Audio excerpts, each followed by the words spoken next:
우리는 인생을 살아가면서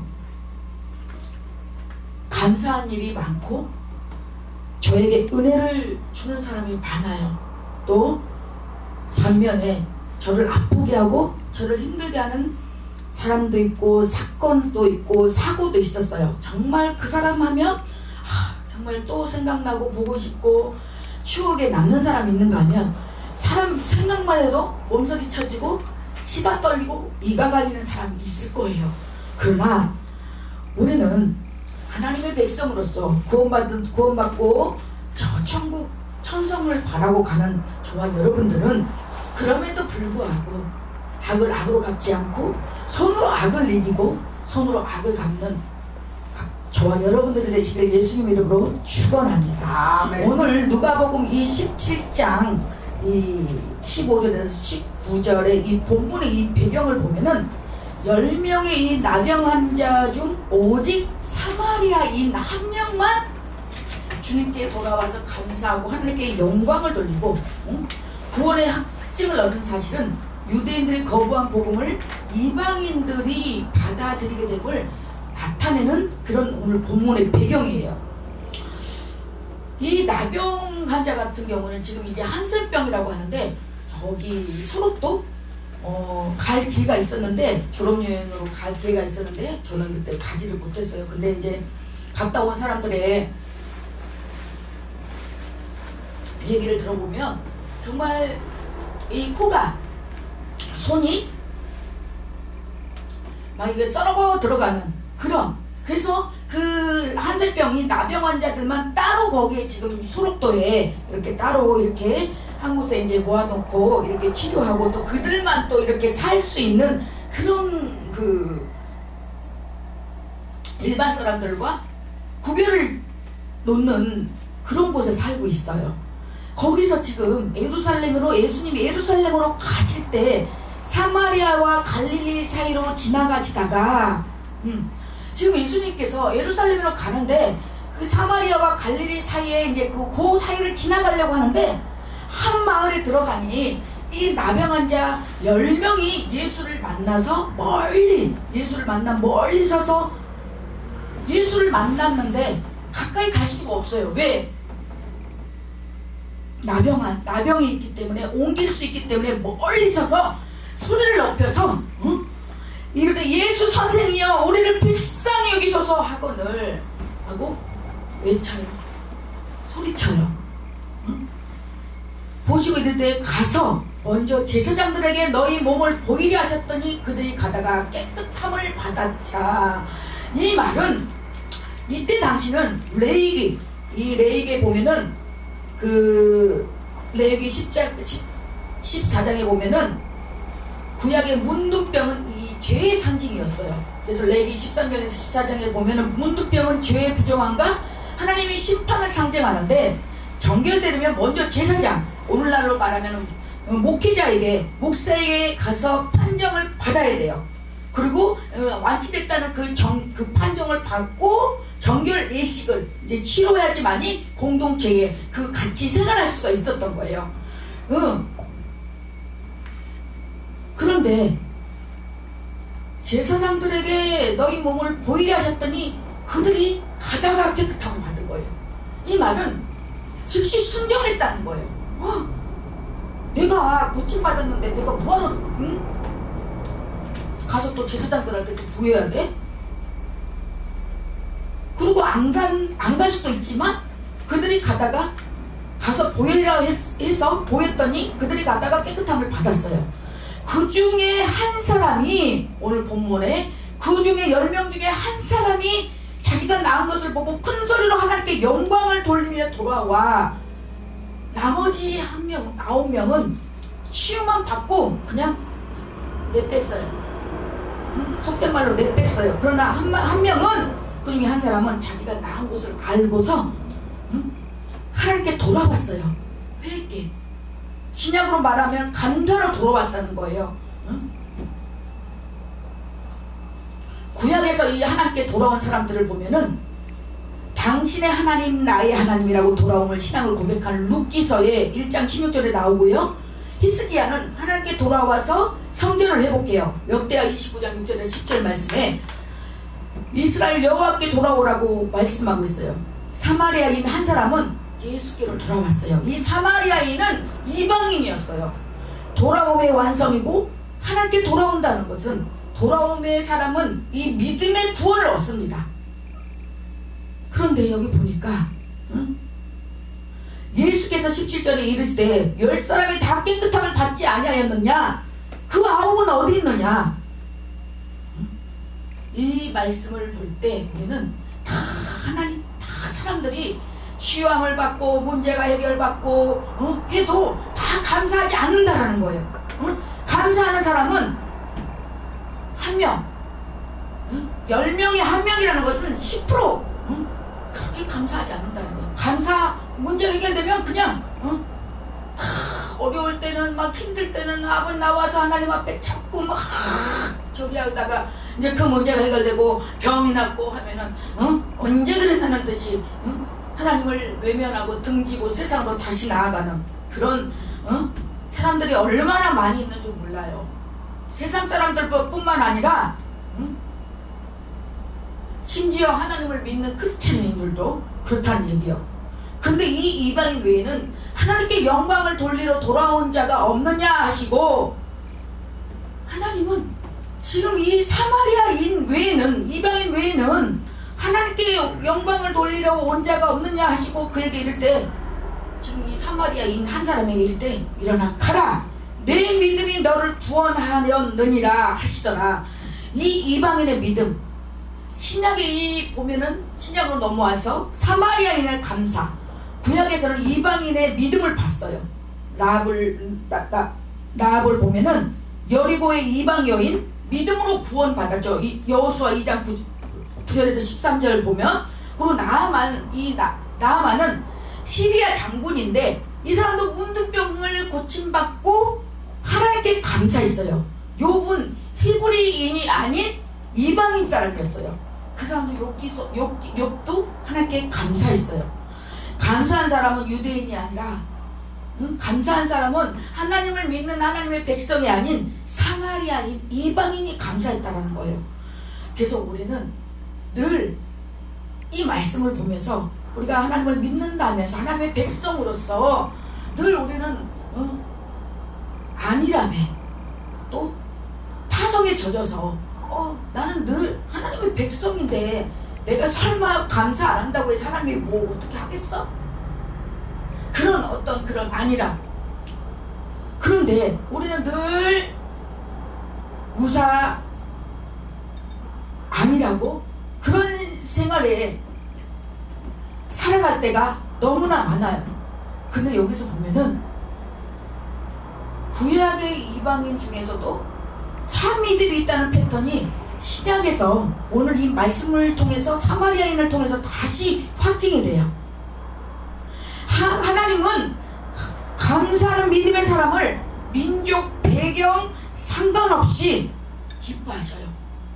하나님은 감사하는 것을 참 기뻐하시고 흥분하신다는 것을 믿으시길 바랍니다. 아멘. 구약의 은혜에 대한 감사는 신약의 구원에 대한 감사예요.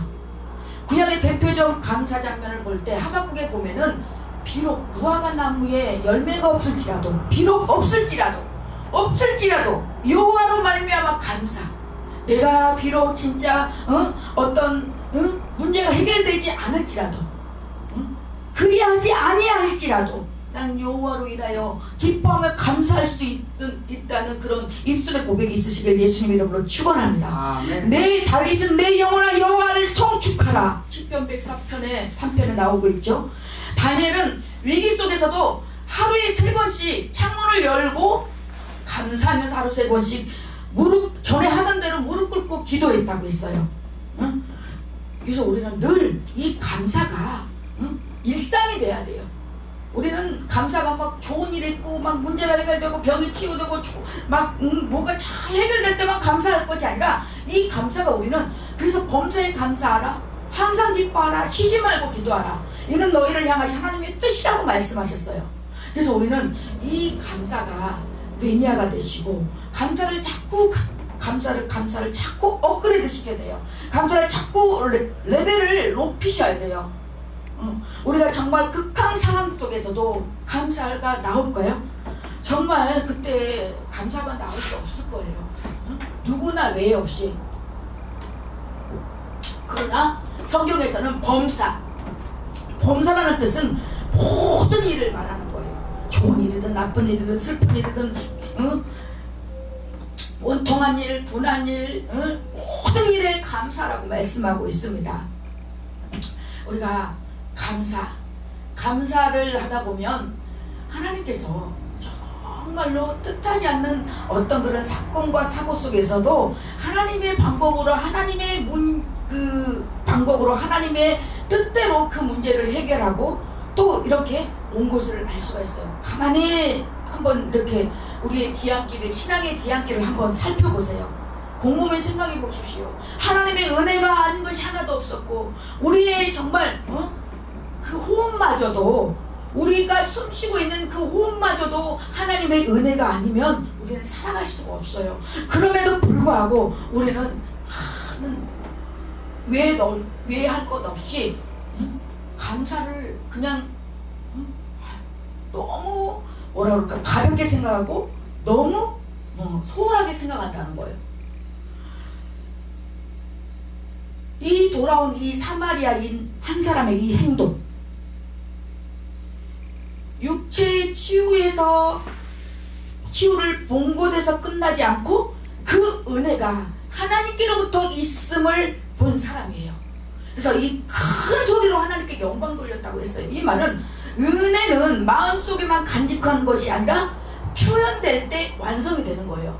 그래서 우리가 늘 하나님 앞에 하나님께 영광 올려드립니다. 그리고 하나님 앞에 우리가 은혜를 받았으면 그 은혜에 하나님 앞에 그 표시로 우리가 하나님 앞에 전에는 구약시대 때는 하나님 앞에 예배 드릴 때 짐승 잡고 소 잡고 비둘기 잡고 그랬어요. 그래서 그 성경이 어떻게 했어요? 상상이 되죠?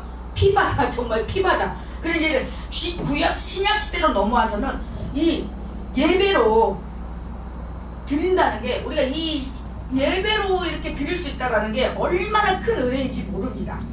그래서 그 사람들도 그때 당시에는 이게 없으니까 그때 와서 그 예물 드린 게 감사해서 또 하나님 앞에 드려진 그냥 오는 게 하나님 앞에 그냥 올 수 없어서 가지고 오는 게 사람마다 우리는 사람의 그 금액 액수로 저기 하잖아요. 그때 구약시대 때는 비둘기 제일 이제 정결한 그 단계가 있어요. 뭐 좀 여유롭게 막 이렇게 좀 부자인 사람들은 뭐 이렇게 돈으로 하겠지만 그렇지 못한 그 서민들은 동물로 비둘기로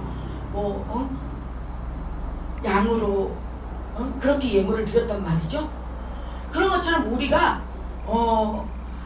그 은혜가 하나님께로부터 왔음을 고백하고 표현할 때 하나님도 그걸 이렇게 보실 수 있는 거지. 그냥 말로만 우리도 사람과 사람 사이에서 뭐 저기하고 말로만 막 이렇게 물론 말로도 할 수도 있지만 말도 안 하는 사람이 있어요. 감사하고 이런 부분에 있어서 그렇지만 이왕이면 액수를 뭘 큰 거 작은 거 떠나서 그 조그만 거라도 이렇게 드릴 때 서로 이렇게 표현할 때 그 간격이 있는 거잖아요. 그래서 예수의 발 아래 엎드려 감사할 때 치유의 은혜가 그를 예배의 자리로 이끌었어요. 예수의 발 아래 엎드려 감사했을 때 예배의 자리로 이끌었다라는 거, 감사는 단순한 예의가 아니라 예배의 행위예요. 왜 한 명만 돌아봤는가? 이 감사의 본질. 10명 모두 보답받았는데 감사드린 사람은 단 한 명이었어요. 은혜를 받는 것은 누구나 할 수 있지만 은혜를 기억하고 감사하는 사람들은 그렇게 드뭅니다. 감사는 신앙의 깊이와 성숙을 보여주는 영적 지표입니다. 감사는 구원의 문을 엽니다. 예수는 그에게 말씀하십니다. 일어나 가라. 내 믿음이 너를 구원하였느니라. 10명은 육체의 치유만 받았고 돌아온 한 명은 영혼의 구원까지 받았어요. 아멘. 감사하는 믿음은 치유를 넘어서 구원에 이르게 하는 믿음이 됩니다. 그리고 네 번째로 감사는 방향을 바꿉니다. 한 명은 예수께로 방향을 돌렸어요. 우리는 인생을 살다 보면 어디로 방향을 트느냐에 따라서 내 영적과 육적이 좌지우지돼요. 영적으로 갈 것인지 육적으로 갈 것인지. 그래서 우리는 이 방향을 정말 잘 설정하시길 바랍니다. 그 방향이 정말 예수 그리스도 안에서 주님 뜻 안에서 주님의 뜻대로 그 방향을 움직이고 가야지, 설정해야지. 그렇지 않고 어떤 보여지는 것으로 인해서 방향을 한다면 육적인 것으로밖에 결론이 안 납니다. 그러나 보여지는 것이 비록 정말 열악하고 하지만 그래도 하나님께서 성령께서 그곳으로 방향을 이끈다라면 그대로 순종할 때 하나님은 역사를 일으키시고 하나님께서 또 저희 각자 부으신 하나님의 은총이 임한다는 거예요. 아멘. 그래서 우리는 진짜 감사는 인생의 방향을 주님께 돌리는 시간입니다. 추수감사들은 바로 이 방향 회복을 경험하는 날이에요. 이 사마리아인이라는 사실, 유대인들이 멸시하던 이 사마리아 사람이 감사의 본을 보였어요. 그래서 우리는 어느 누구도 세상 이방인이든 어린아이든 우리는 그들에게 함부로 정죄할 수 없고 판단할 수 없고 비판할 수 없는 것입니다. 어떻게 될지 모르잖아요. 그 유대인들이 멸시한 사람, 사마리아 사람, 그 한 사람이 예수께 돌아와서 감사의 본을 보였어요. 감사는 지식이나 배경이 아니라 겸손한 마음에서 나옵니다. 이 겸손은 혹시 그게 겸손이 아니라 정말로 나는 아무것도 할 수 없음을, 주님이 아니면 나는 아무것도 아니고 하나님께서 도와주지 않으면 아무것도 나는 할 수 없음을 고백할 때 그것이 겸손인 거지. 그리고 겸손은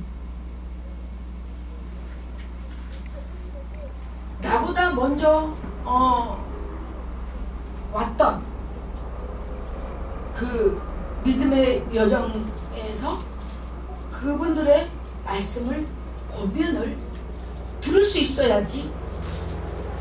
그게 겸손입니다. 나도 저긴데 나도 할 수 있는데 나도 해왔어. 아니, 하나님은 감사하는 마음을 가진 자를 귀히 사용하십니다. 항상 우리는 나보다 남을 낫게 여기고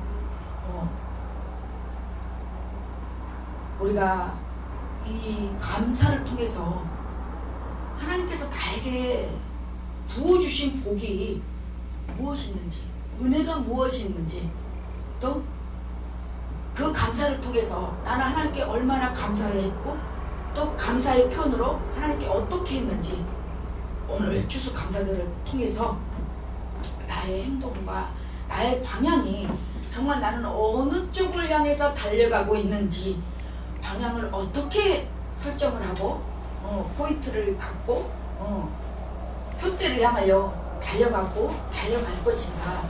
이제 2025년 진짜 이제 2달 남았습니다. 2달 남았는데 내년 이제 2달 있으면 2026년이에요. 정말 세월은 뉴스같이 빠르고 뒤안길을 돌아볼 때 정말 주님의 일을 한다고 했지만 정말 주님의 뜻대로 했는지, 주님이 기뻐하시는 일을 했는지 돌아보는 귀한 오늘 이 추수감사를 통해서 그런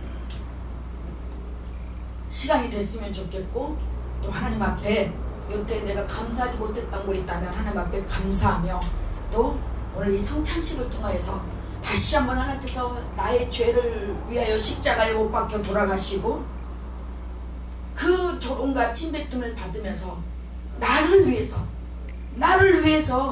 십자가에 못 박혀 돌아가셔서 우리에게 영원한 생명을 주셨다는 거. 우리를 구원받게 하실 분은 맹자도 아니고 순자도 아니고 공자도 아니고 부처도 아니고 오직 예수 그리스도 한 분이라는 것을 믿고 우리가 그분을 신뢰하고 또 그분도 우리를 신뢰할 수 있도록 사람과 사람 사이에도 신뢰가 필요해요. 사람과 사람 사이에도 신뢰가 깨지고 신뢰가 무너지면 그거 어렵잖아요. 그런 것처럼 하나님과 우리 사이에도 신뢰가 필요해요. 신뢰가.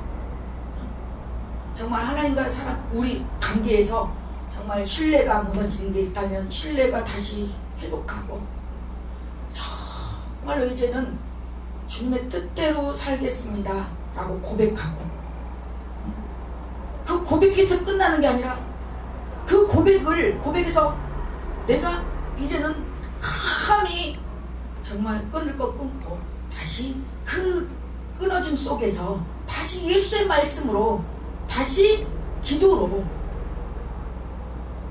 이어질 때 다시 성령의 불꽃이 일어나게 될 줄로 믿습니다. 아멘. 아멘. 감사합니다. 이 시간에 이제 성찬식을 거행하도록 하겠습니다.